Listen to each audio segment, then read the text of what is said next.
Salut bande de loups, j'espère que vous allez bien. On se retrouve pour une nouvelle vidéo Plan With Me sur la chaîne et on attaque ensemble ce beau mois de novembre, un mois qui s'annonce très productif. Et comme vous pouvez le voir, j'ai décidé pour cette illustration du mois de novembre de partir sur l'écusson du NaNoWriMo. Alors s'il y a des aspirants novellistes qui regardent cette vidéo ou qui écoutent le voice-over uniquement, vous savez très certainement ce qu'est le NaNoWriMo. Mais pour celles et ceux qui ne savent pas, je vous explique, il s'agit d'un challenge d'écriture. Un challenge qui consiste à rédiger 50 000 mots. Vous pouvez tout simplement continuer une nouvelle que vous aviez déjà commencé à écrire l'année dernière par exemple, ou écrire quelque chose de totalement nouveau. L'essentiel, c'est qu'au 30 novembre 2017, 23h59 et 59 secondes, vous ayez rédigé l'équivalent de 50 000 mots. Alors évidemment, si vous êtes un novelliste chevronné, ça ne vous fera pas peur, mais je comprends également celles et ceux qui débutent et qui se disent « Waouh, 50 000 mots, mais enfin c'est énorme !» Et vous avez raison, c'est pas donné à tout le monde d'écrire 50 000 mots. C'est pour ça qu'il existe également le Preptober, qui est donc une espèce de pré-challenge, une préparation en fait au NaNoWriMo qui a lieu au mois d'octobre. Et le but c'est de profiter de tout le temps qu'offre le mois d'octobre pour préparer son histoire, son scénario, ses personnages, les différents traits de caractère, pour se renseigner à droite à gauche sur les internets ou dans des livres, ou etc., ou même auprès d'auteurs, si vous avez la chance d'en connaître, pour développer, détailler votre histoire et faire en sorte qu'elle soit la meilleure possible, et surtout pour vous faciliter la tâche, parce que c'est vrai que quand vous écrivez au jour le jour au mois de novembre, si vous n'avez pas fait un minimum de préparation au préalable, c'est compliqué, et j'ai donné un grand coup dans le micro, j'espère que ça s'est pas entendu. Bref, ce mois de novembre, c'est pour ça que je dis qu'il risque d'être bien productif. Je me suis lancé le challenge d'écrire 50 000 mots. Est-ce que je vais y arriver? On verra ça à la fin du mois. Pour ce qui est du bullet journal, puisque c'est pour ça qu'on s'est retrouvés ensemble dans cette vidéo, eh bien, l'écusson avance ma foi fort bien. Comme vous pouvez voir, je suis parti sur un sketch au crayon de mine, je suis parti sur un critérium, parce que je n'ai que ça et je trouve ça assez pratique. Et puis, évidemment, la colorisation. Alors d'abord, on passe à l'ancrage avec un stylo de la marque Faber-Castell. J'ai décidé d'ancrer tout ça avec un stylo de pointe M, donc pointe moyenne. Je crois que c'est du 0.6, quelque chose comme ça, 0.6, 0.7. Et pour la colorisation, ce sont des feutres de la marque Tombow Dual Brush Pen, tout simplement. Et si vous voulez avoir les nuances, les numéros, eh bien n'hésitez pas à aller regarder en barre d'infos, je vous explique tout ça. Pour ce qui est de la décoration, j'ai également décidé d'ajouter des cristaux, et donc on ne sera pas sur une thématique marron, enfin une couleur, une dominante bleu-marron ce mois-ci. On va plus partir sur du violet. J'ai décidé d'ajouter des améthystes et des pierres, voilà, des pierres précieuses ou semi-précieuses de cette couleur-là, tout simplement parce que à la base, j'avais décidé de partir sur une dominante violette, violacée, couleur bleu-violet pour le mois de novembre, mais des couleurs plus froides que ce que j'avais utilisé pour le mois de septembre, qui était également violet, mais c'était plus du violet, violet qui tournait vers le fuchsia. Là, pour le coup, on est vraiment dans du violet, on est dans une dominante froide, et ça nous prépare à l'hiver et à la baisse des températures, tout simplement. Juste un choix de design. Également, l'ajout des pierres semi-précieuses, des améthystes, tout ça, c'est un choix que j'avais fait avant de voir la vidéo d'Amanda Ratchley. Pour celles et ceux qui la connaissent, c'est une youtubeuse américaine, je crois qu'elle est américaine, enfin anglophone en tout cas, qui fait de super belles choses sur sa chaîne, et qui a également décidé de partir sur du violet, et surtout sur une thématique cristal. J'ai visionné sa vidéo avant de tourner celle-ci, je tiens à le dire, et le fait de l'avoir vu dessiner des cristaux, ça m'a également inspiré, mais j'avais déjà choisi de faire une dominante violette, et je me suis dit, tant qu'à faire, restons là-dessus, je vais pas me prendre la tête. Il s'avère que par un doux hasard, on a décidé de faire la même chose, et puis finalement elle m'a inspiré pour faire quelque chose de plus joli, donc n'hésitez pas à aller voir sa chaîne, le lien est en barre d'infos également. Pour cette double page du mois, vous avez d'un côté le planning du mois de novembre, donc tout simplement le trait vertical du 1er au 30 novembre avec mes rendez-vous ou les différents events du mois et les objectifs du mois sur la page de droite. je vais pas vraiment vous refaire un topo, c'est la même chose que ce que vous avez vu le mois dernier. Donc pour le coup, il n'y a pas grand chose de nouveau. Ce qui est nouveau par contre, c'est le Mood Crystal.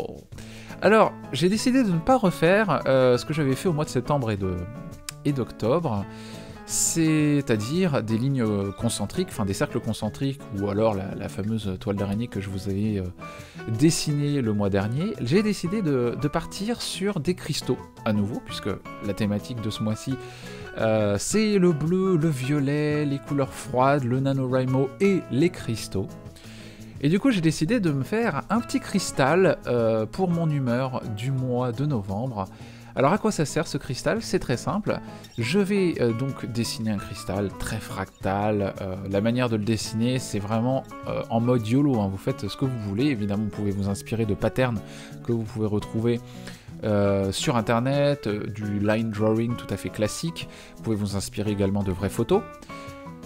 Et moi, ce que je fais, c'est que je prends donc ma forme finale et je mets des numéros à l'intérieur. Un numéro pour chaque jour du mois, évidemment. Et chaque face sera coloriée. Alors pas toutes les faces du cristal évidemment, puisqu'il y a beaucoup plus de faces que de jours dans le mois. Mais chaque face numérotée, je la colorierai avec une couleur déterminée par un code couleur, qui est un code couleur qui a changé par rapport au mois dernier. Vous pouvez voir les petites taches de couleur en dessous de la page, en dessous du cristal.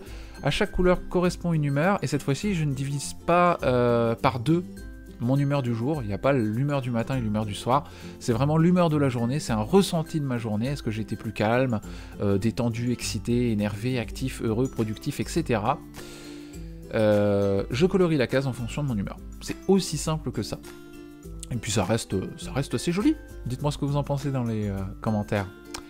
On continue avec le tracker des habitudes. Ce tracker n'a pas vraiment changé dans sa forme. Par contre, dans la disposition des tâches à accomplir tous les jours, il y a un petit changement.